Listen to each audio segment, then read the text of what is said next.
Есүсийг мэдлэхэд айж байсан хүмүүс. Матай 2-р бүлгийн 1-ээс 12-р ишлэл.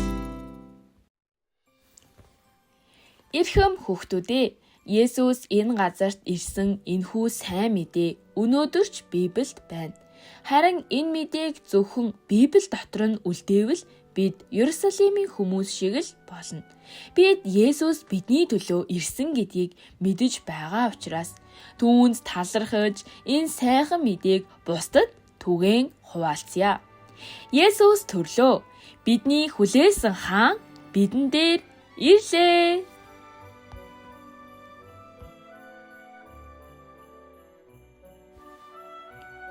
Гэвч юу ч болсонгүй.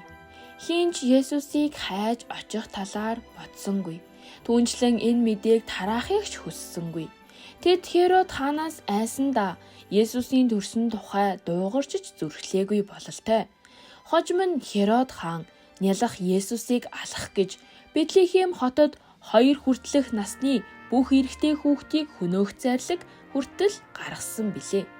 Библиэд бичигдсэн амлалтыг нүдэрээ харсан Библийн судлаачид Иерусалимд байсан хүмүүс Херод хаан өөрөө хүртэл энэ гайхамшигыг мэдсэн атлаа. Библийн энэ амлалтыг өөрт нь хамаагүй мэтээр орхигдуулж тэр бүгдийг үл тоомсорлож байжээ.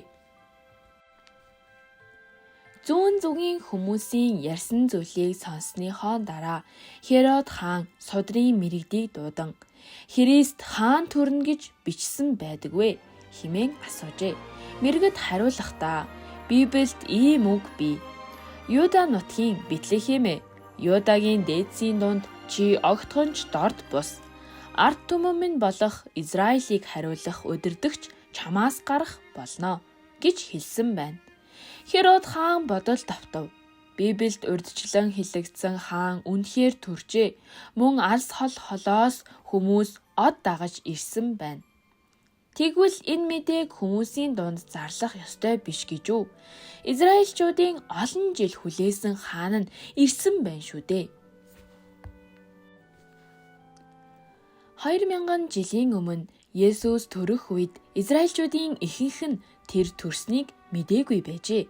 Өнөөдрийн шиг сонин телевиз, сошиал сүлжээ гэж тийм зүйл байхгүй байсан тул мэдээг хурдан түгээх аргач байгаагүй. Тиймээс ч тэр байж магадгүй.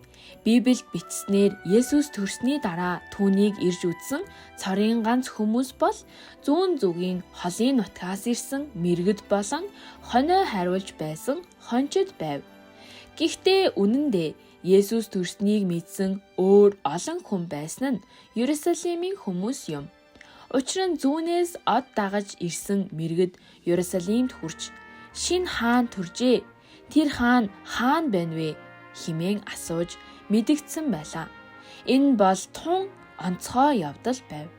Израильд шинэ онцгой хаан төрсөн гэх мэдээ Херод хааныг маш их түгшээж бүх Иерусалимыг бужигнуулсан байна. Харин зүүнээс ирсэн мэргэдийн хувьд тэдэнд хинч Есүсийн төрсөнд баярлаж байгаа мэт санагдаагүй болов уу?